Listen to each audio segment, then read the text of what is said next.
Good morning students.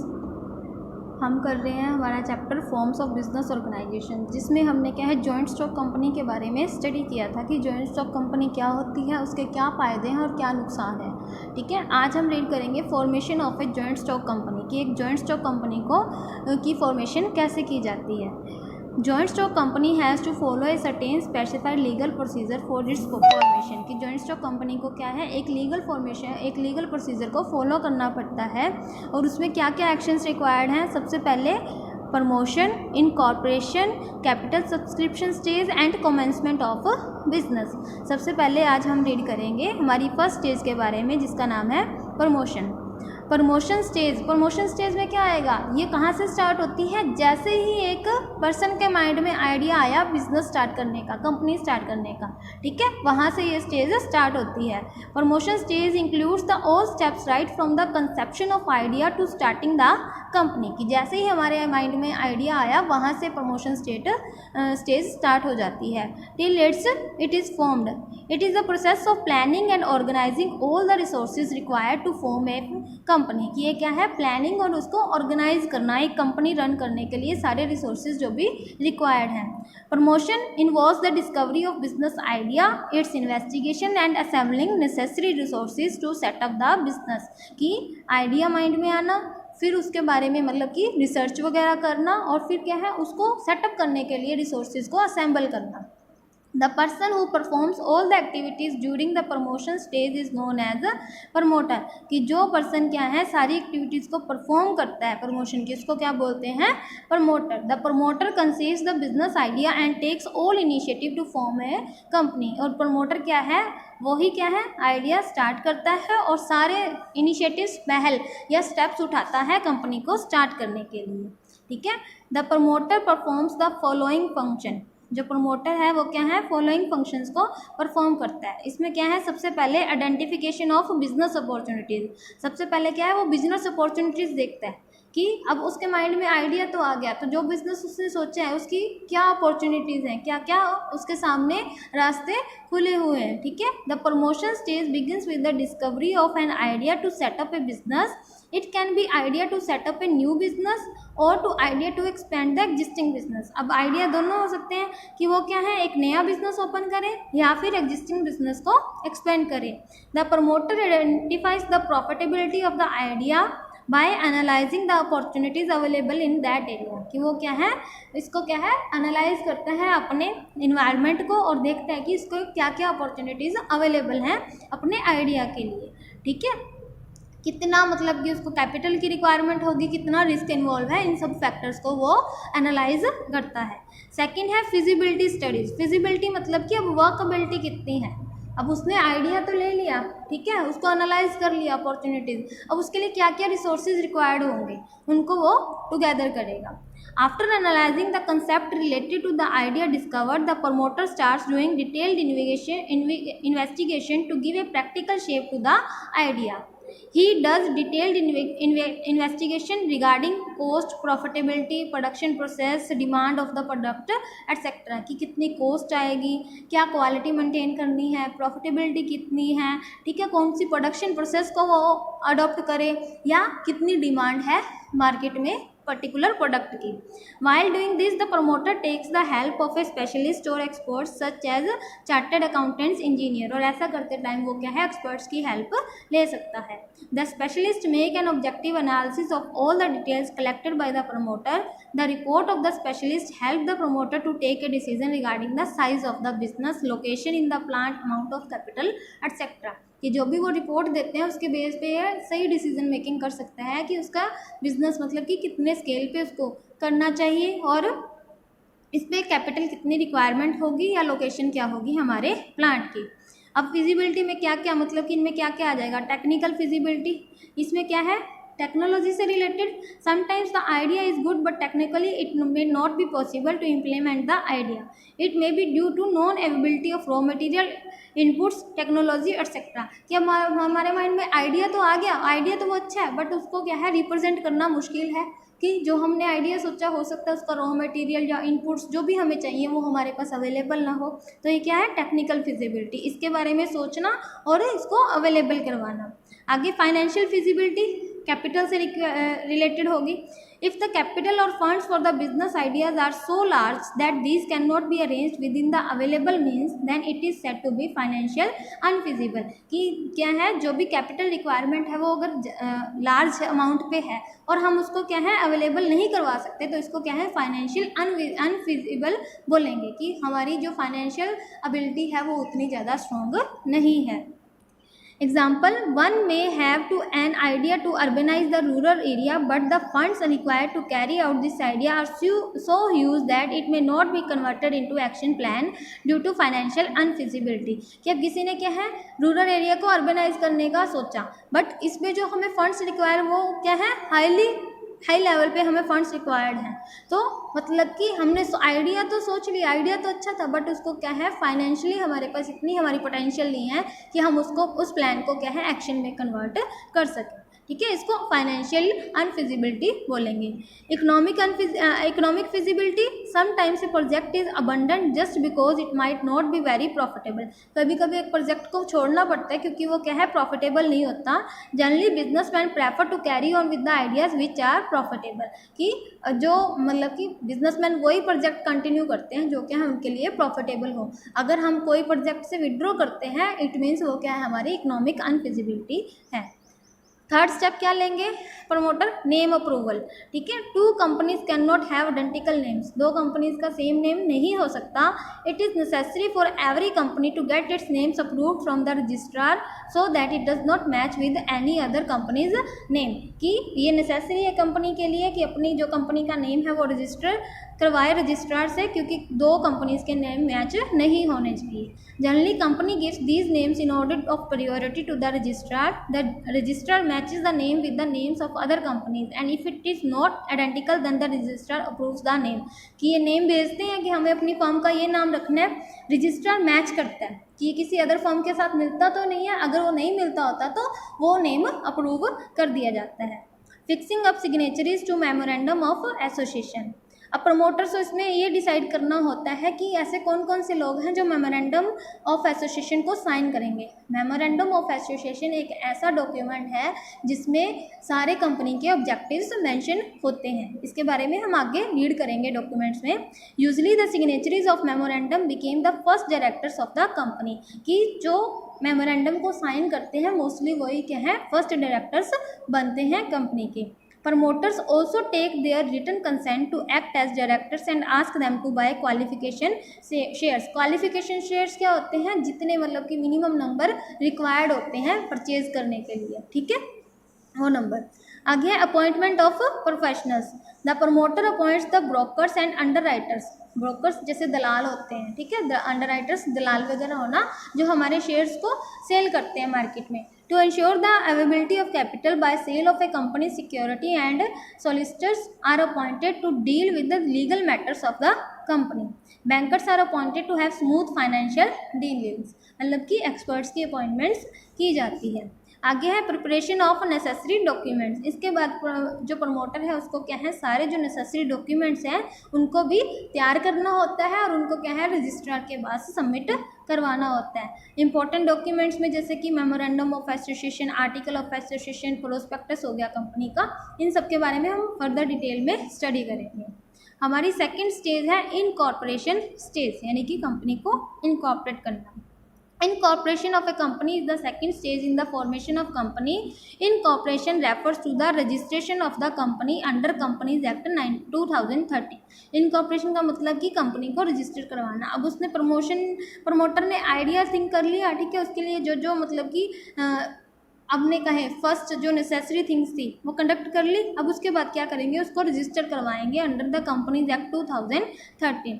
इसके लिए main steps क्या है, फिलिंग ऑफ नेसेसरी डॉक्यूमेंट। सबसे पहले क्या है, once the registrar approves the name the following documents have to submit with the registrar. उसको कुछ डॉक्यूमेंट सबमिट करवाने होंगे जैसे memorandum of association, article of association, statement of authorised capital कि हमारी कैपिटल ऑथोराइज्ड कैपिटल कितनी होगी, रिटर्न कैपिटल जो डॉक्यूमेंट्स में होगी, a list of directors with their names, addresses, occupation and age, the written consent of the directors to act as directors कि जो director हैं वो रिटनली मतलब कि अपनी सहमति दें कि वो डायरेक्टर बनना चाहते हैं। Notice of the address of the register office to the company, statutory declaration stating that all formalities related to formation of the company are duly completed, कि एक मतलब कि स्टैम्प पे एक नोटिस कि जो सारी फॉर्मेलिटीज थी वो कंप्लीट की जा चुकी हैं। आगे है payment of fees. Along with filling of the above documents the prescribe fee of registration also have to be deposited, कि अब सारे डॉक्यूमेंट्स जमा करवा दिए उसके बाद जितनी प्रेस्क्राइब फी है वो भी क्या है डिपॉजिट करवानी पड़ती है। The amount of registration fee depends on the amount of authorised capital, कि हमारी ऑथोराइज्ड कैपिटल कितनी होगी। आगे है registration. The registrar verifies all the document submit and he also checks the receipt of fees deposited, कि वो क्या है सारे डॉक्यूमेंट्स को चेक करेगा और जो फीस है कि उस रिसिप्ट को चेक करेगा कि जो फी मतलब प्रेस्क्राइब्ड फी है वो सबमिट हो चुकी है या नहीं। अगर वो सेटिस्फाई होता है अपनी चेकिंग से तो फिर क्या है वो रजिस्ट्रेशन सर्टिफिकेट मतलब कि कंपनी को रजिस्टर कर देगा। आगे है certificate of incorporation. After entering the name of the company in the register the registrar issues a certificate of incorporation. From this date outwards the company considered as a separate legal entity, मतलब कि उसी दिन से जब से वो registration हो जाती है कंपनी की एक अलग सेपरेट लीगल एंटिटी मानी जाती है। सर्टिफिकेट ऑफ इनकॉर्पोरेशन देखो इसमें मतलब कि आई हेयर बाय सर्टिफाई दैट, यहाँ पे कंपनी का नेम आता है is the day of incorporated under the companies act 1956 and that the company is limited given under my hand eight Delhi this 24th day of August 2012, मतलब कि जो भी year होगा या डेट होगी वो यहाँ पे मेंशन होगी, यहाँ पे ये सारी डिटेल्स भी आगे दी जाएंगी। आगे है effect of the certificate of incorporation, कि जब हमारे पास सर्टिफिकेट होता है तो उसका क्या इफेक्ट पड़ता है।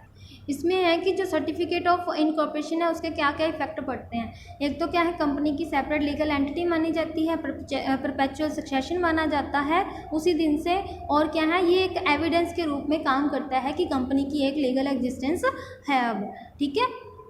अब इसमें जो है मतलब कि following points make it more clear. अब देखो इसमें क्या है कि मान लो कि अब सर्टिफिकेट ऑफ इनकॉर्पोरेशन हमें 24 अगस्त को इशू किया, बट क्या है रजिस्ट्रार ने डेट मेंशन की 22 अगस्त, तो 23 अगस्त को जो भी एक्टिविटीज़ होंगी वो क्या है लीगली रजिस्टर्ड कंपनी के अंदर ही मानी जाएंगी, ठीक है।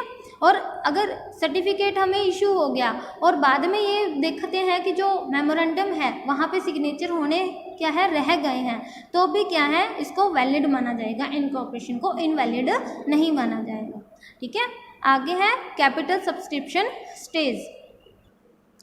इसमें देखो क्या होता है कि अब जब हमें क्या है सर्टिफिकेट ऑफ इनकॉर्पोरेशन मिल जाता है तो प्राइवेट कंपनीज क्या कर सकती हैं अपने बिजनेस एक्टिविटीज़ को शुरू कर सकती हैं, बट पब्लिक लिमिटेड के केस में क्या है अभी थर्ड स्टेज को और फॉलो करना होता है जिसको क्या कहते हैं सर्टिफिकेट ऑफ कमेंसमेंट, वो भी हमें गेन करना पड़ता है। इसके लिए मतलब कि हमें क्या क्या स्टेप्स फॉलो करने पड़ते हैं। सबसे पहले सेबी अप्रूवल, हमें जो security and exchange board of India is a regulatory body which controls the capital market of India, की जो security and exchange board of India है वो क्या है मतलब कि रेगुलेटरी बॉडी है जो कि क्या है सारी कैपिटल मार्केट को कंट्रोल करती है इंडिया की। The public limited companies must submit all the relevant information with the SEBI before issuing it's securities in the capital market, की पब्लिक में इशू करने से पहले अपने जो शेयर्स हमने इशू करने हैं उनको पब्लिक में इशू करने से पहले क्या है कंपनी को क्या है अपनी सारी इन्फॉर्मेशन सेबी को देनी होगी, ठीक है। Company should not hide any material fact from SEBI else their registration can be cancelled according to guidelines for disclosure and investor protection 2000, कि अगर वो कोई भी इंफॉर्मेशन छुपाते हैं तो इसके कारण क्या है उनका जो रजिस्ट्रेशन है वो कैंसिल हो सकता है, ठीक है। आगे है प्रोस्पेक्टस और ए statement in lieu of prospectus. अब जो भी पब्लिक कंपनी है उसको एक अदर डॉक्यूमेंट प्रोस्पेक्टस तैयार करना होगा। प्रोस्पेक्टस क्या होता है, जैसे अपने स्कूल का प्रोस्पेक्टस निकलता है जिसमें क्या है स्कूल के बारे में सारी इन्फॉर्मेशन दी होती है, इसके लोकेशन के बारे में बताया होता है, क्या क्या फैसिलिटीज़ होती हैं, स्टाफ मेंबर्स कौन कौन है, ठीक है, मतलब कि स्कूल के बारे में ईच एंड एवरी डिटेल उसमें होती है। वैसे ही कंपनी का प्रोस्पेक्टस कि कितने बोर्ड ऑफ डायरेक्टर्स हैं क्या हैं, ठीक है, हमारी कंपनी के बारे में वो सब इसमें देनी जरूरी होती है। A public company has it is a circular invitation issue to invite the general public for subscribing to the shares of the company. कि एक ये क्या है, एक इन्विटेशन की तरह होता है जो जनरल पब्लिक को इनवाइट करने के लिए तैयार किया जाता है, ठीक है, कि ताकि पब्लिक क्या है हमारे शेयर्स को परचेज़ करे। और ये डॉक्यूमेंट को क्या है रजिस्ट्रार को भी सबमिट करवाना नेसेसरी होता है। आगे है appointment of bankers, brokers and underwriters. कि ये क्या है, जो कंपनी है हमारी उसको क्या है बैंकर्स, ब्रोकर्स और अंडरराइटर्स भी, और ब्रोकर्स मीन्स जो दलाल होते हैं, ठीक है, हमारे जो हमारे शेयर्स को मार्केट में सेल करते हैं। और इन सेल जब वो मार्केट में हमारे शेयर्स को सेल करते हैं तो इसके बदले में वो एक फिक्स अमाउंट ऑफ कमीशन भी हमसे चार्ज करते हैं। To receive and deposit the application money, bankers are appointed. To sell the shares, brokers are appointed. They encourage public to buy the shares and charge commission for the same. कि अगर company मतलब कि company brokers को appoint करती है ताकि वो क्या है मार्केट में हमारे शेयर्स के बारे में पब्लिक को बताए और इनको सेल करे, इसके बदले में इनको कमीशन पे किया जाता है। अगर कंपनी क्या है सारे शेयर्स को सेल करने में मतलब कि सारे शेयर्स को सेल नहीं कर पाती तो वो अंडरराइटर्स को क्या है अपॉइंट करती है। They underwrite the shares and charge commission for the same. मतलब कि वो उनको फिर शेयर्स को मतलब कि अपने अंडर में ले लेते हैं, ठीक है, आप ये शेयर्स मेरे को दे दो, फर्दर वो किसी को सेल करें या ना करें, वो भी एक ब्रोकर की तरह ही काम करते हैं। आगे है मिनिमम सब्सक्रिप्शन। मिनिमम सब्सक्रिप्शन होती है कि मान लो कंपनी ने क्या है, ये मान लो कि 10,000 शेयर्स इशू करने हैं, एक शेयर 10 का, तो हमारी टोटल कैपिटल कितनी होगी 1 लाख होगी, 10,000 into 10। Then it must receive application for minimum 9,000 shares. कि कम से कम हमारे जो 90% शेयर्स हैं वो तो मार्केट में सेल हो ही, इसको बोलेंगे मिनिमम सब्सक्रिप्शन। कि जब कंपनी को मिनिमम सब्सक्रिप्शन मिल जाती है तो बाकी के वो शेयर्स मार्केट में सेल कर सकती है, ठीक है। In the case minimum subscription is not received then the company must send back और return the application within the next 10 days. कि अगर कंपनी की मिनिमम सब्सक्रिप्शन कंप्लीट नहीं होती तो कंपनी क्या है 10 दिनों के अंदर अंदर क्या है जो उसने जितनी भी एप्लीकेशंस आई हैं वो एप्लीकेशन मनी को वापस भेजेगी, ठीक है। आगे है एप्लीकेशन टू स्टॉक एक्सचेंज। इसमें क्या है a firm must get itself listed in stock exchange before selling it securities to the general public. कि कोई भी कंपनी क्या है जब जनरल पब्लिक को अपने शेयर सेल करने जा रही है उससे पहले ये नेसेसरी है कि वो खुद को क्या है स्टॉक एक्सचेंज से लिस्टेड करवाए, ठीक है। जैसे कि बॉम्बे स्टॉक एक्सचेंज है, नेशनल स्टॉक एक्सचेंज है, तो इनमें मतलब कि लिस्टेड होना नेसेसरी है। The company may apply in any of the recognized stock exchange to get the permission. The stock exchange authorities verify the financial soundness and other aspects of the company, and if they are satisfied, then the name of the company is listed. कि वो पहले क्या है company की financial position को checkout करेंगे, अगर वो सेटिस्फाई होते हैं तो कंपनी को लिस्टेड कर देते हैं, ठीक है।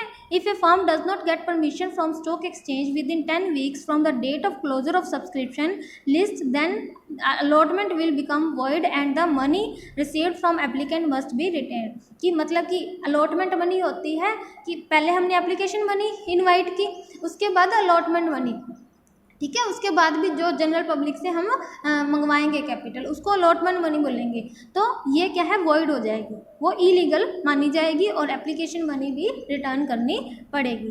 आगे है allotment of shares. After getting the name listed the company prepares A return of allotment. Return of allotment is a statement giving details about the names and address of the all shareholders। कि return of allotment में क्या है जिसमें सारे share holders की name and address mention होगा। The company has to submit a return of allotment with the registrar stating the names, address and number of shares allotted to each share holder. जिसमें क्या है कि किस share holders को कितने shares allot किए गए हैं उनके बारे में सारी इन्फॉर्मेशन दी जाएगी। उसके बाद है कमेंसमेंट ऑफ बिजनेस, की बिजनेस को स्टार्ट करना। After subscribing the securities and receiving the minimum subscription the company applies to the registrar to issue the certificate of commencement of business. की जब कंपनी क्या है security exchange board of India से क्या है registered हो जाती है, मिनिमम सब्सक्रिप्शन उसको आ जाती है, उसके बाद वो रजिस्ट्रार को अप्लाई करती है for the certificate of commencement. Along with the application a company must file the following documents, उसको क्या है, इसके साथ साथ एप्लीकेशन के साथ साथ डॉक्यूमेंट्स भी सबमिट करवाने नेसेसरी होते हैं।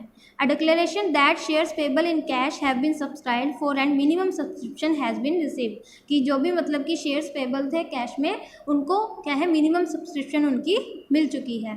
A declaration that every director has paid in cash the application and allotment money on his share, कि जितने भी डायरेक्टर्स हैं उन सभी ने एप्लीकेशन मनी और अलॉटमेंट मनी कैश में पे कर दी है। A declaration that no money is pending to pay back to the applicants, कि कोई भी मनी क्या है बाकी नहीं एप्लीकेंट्स को रिटर्न करने के लिए। A declaration that above requirements have been compiled with this declaration can be signed by the director और the secretary of the company, कि मतलब कि एक डिक्लेरेशन सर्टिफिकेट जिसमें ये सर्टिफाइड हो कि सारी फॉर्मेलिटीज़ हैं वो कंप्लीट कर चुके हैं, वो क्या है विद बाय डायरेक्टर या फिर कंपनी के सेक्रेटरी के थ्रू साइन होने चाहिए। द रजिस्ट्रार विल वेरीफाई, वो क्या सारे डॉक्यूमेंट्स को क्या है वेरीफाई करेगा, कि जब अगर वो सेटिस्फाई होगा तो वो क्या है सर्टिफिकेट इशू कर देगा कमेंसमेंट ऑफ बिजनेस। उसके बाद क्या है कंपनी अपनी सारी एक्टिविटीज़ को स्टार्ट कर सकती है। ठीक है, ये था पब्लिक कंपनी के केस में। प्राइवेट कंपनी के केस में ऐसा प्रोसीजर नहीं होता, वहाँ पे तो जब हमारी कंपनी जो इनकॉर्पोरेट हो जाएगी तो वहीं से क्या है वो अपनी एक्टिविटीज़ को स्टार्ट कर सकती है। बट पब्लिक कंपनी के केस में हमें क्या है कमेंसमेंट ऑफ बिजनेस का सर्टिफिकेट लेना भी नेसेसरी है। ठीक है, आज हम यहीं तक करेंगे। कल हम कुछ इंपॉर्टेंट डॉक्यूमेंट्स के बारे में स्टडी करेंगे, जिनका हमने पहले भी मतलब कि हमारे टॉपिक में जो नेम आ चुके हैं, memorandum of association, article of association, prospectus, इन सब के बारे में कल डिटेल में स्टडी करेंगे।